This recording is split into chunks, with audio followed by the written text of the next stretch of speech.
অসমত নিৰ্মিত হৈ আছে এখনৰ পিছত আন এখন চলচ্চিত্ৰ।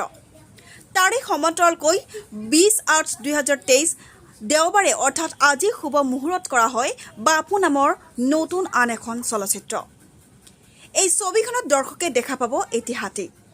দৈৱকী বড়োৰ কাহিনী চিত্ৰনাট্যৰে নিৰ্মিত নতুন অসমীয়া ছবিখনৰ পৰিচালনা কৰিছে পূৰ্বতে কেইখনমান ছবি নিৰ্মাণেৰে অসমীয়া ছবি জগতত উপহাৰ দিয়া চন্দ্ৰশেখৰ দাস।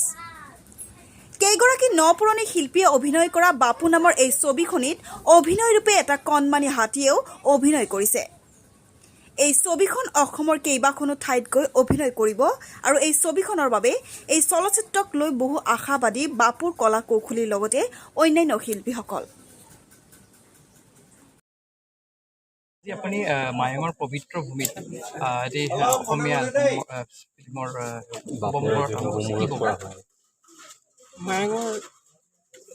মায়ঙৰ ঠাইখিনিৰ বিষয়ে মই ইমান নাজানো, তথাপিতো ইয়াৰ পৰিৱেশ, ইয়াৰ মানুহখিনি ইয়াৰ মাজলৈ আহি আমাক যথেষ্ট কলা কৌশলীসকলক সহায় কৰাৰ কাৰণে মই নথৈ আনন্দিত হৈছোঁ। আমি যিখন চিনেমা বনাইছিলোঁ বা যিখন বোলছবি বনাম বুলি যিখন লিখিত আছিল, বহুদিনৰ আগতে লিখি থৈছিলোঁ, কেইবাখনো নাটক এতিয়াও আছে। তাৰ ভিতৰত আজি কৰিম কালি কৰিম বুলি কওঁতে দিনবিলাক এনেকুৱা পাৰ হৈ গ'ল। হঠাৎ আমাৰ চন্দ্ৰশেখৰক পাই গ'লোঁ। পাই যোৱাৰ পিছত এই চিত্ৰনাট্যখন জৰিয়তে আৰু তেওঁৰ পৰিচালনাৰ জৰিয়তে এই দেউতা নাটকখন পৰিচালনা কৰা হৈছে আৰু তেওঁৰ চিনেমাৰ এই হাতীটোৰ কাৰণে আমাৰ চিনেমাখনৰ নামটো দেউতাৰ সলনি বাপু কৰা হৈছে।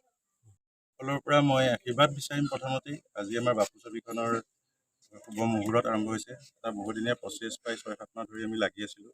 বিভিন্ন ঠাইত লোকেশ্যনৰ কাৰণে বিচাৰি গৈছিলোঁ আৰু যিহেতু প্ৰটাগনিষ্ট হিচাপে আমাৰ এটা হাতীৰ প্ৰয়োজন আছিলে, আমি বহুতকেইটা ডাঙৰ হাতী সৰু হাতী বিচাৰি আমি এটা সৰু হাতী পালোঁ। আমাৰ ভাগ্য বহুত ভাল বুলি ভাবিছোঁ আৰু এই হাতীটোৱে বিভিন্ন ধৰণৰ কাৰ্যকলাপ কৰিব পাৰে, আপোনালোকক বহুত ধৰণৰ আমোদ দিব পাৰিব।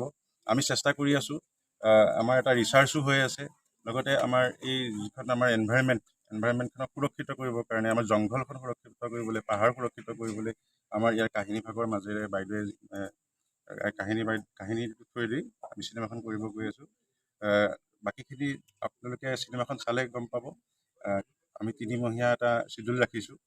বাকী ভৱিষ্যতে আপোনালোকক আকৌ লগ পাম। কোন অভিনয় কৰিছে? অভিনয় নপুৰণি অভিনয় আছে, আমাৰ কেইটামান শিশু শিল্পী আছে আৰু সকলোখিনি নপুৰণি। এতিয়াই আমি কৈ দিয়াটো অকণমান অসুবিধা হৈছে, লাহে লাহে আপোনালোকে গম পাব। ক'ত চিত্ৰগ্ৰহণ? চিত্ৰগ্ৰহণ অসমৰ বিভিন্ন ঠাইতেই হ'ব। আমি কাজিৰঙা, পবিতৰা, মানস অভয়াৰণ্যৰ বাহিৰেও বিভিন্ন কিছুমান গাঁও, যেনেকৈ আজি চনকাত আমি উপস্থিত হৈছোঁ। চনকা এখন ইক' ভিলেজ বুলি আমি সকলোৱে জানো আৰু আমাৰ বিষয়বস্তুটো ছবিখনৰ সেইটোৱেই যে এখন প্ৰকৃতিৰ লগত আমাৰ কি সম্পৰ্ক আছে, আমাৰ মানৱ জাতিৰ কি সম্পৰ্ক আছে, আমি অতি সুন্দৰভাৱে তাক উপস্থাপন কৰিবলৈ আমাৰ লগত হাতী বাপু আছে, বিভিন্ন জন্তুও আছে। আমি চেষ্টা কৰিম। কেনেকুৱা অনুভৱটো ভাল, যিহেতু মই নাটক চিনেমাৰ লগতে জড়িত। বিশেষকৈ মোৰ ভাতৃ হয় চন্দ্ৰশেখৰ দাস। তেওঁৰ পৰিচালনাত মই আগতেও দুখনমান চিৰিয়েল কৰা হৈছিল। এইবাৰ তেওঁ এখন আৰ্ট মুভিত অভিনয় কৰিবলৈ পাই নিজকে ধন্য মানিছোঁ, আনন্দিতও হৈছোঁ।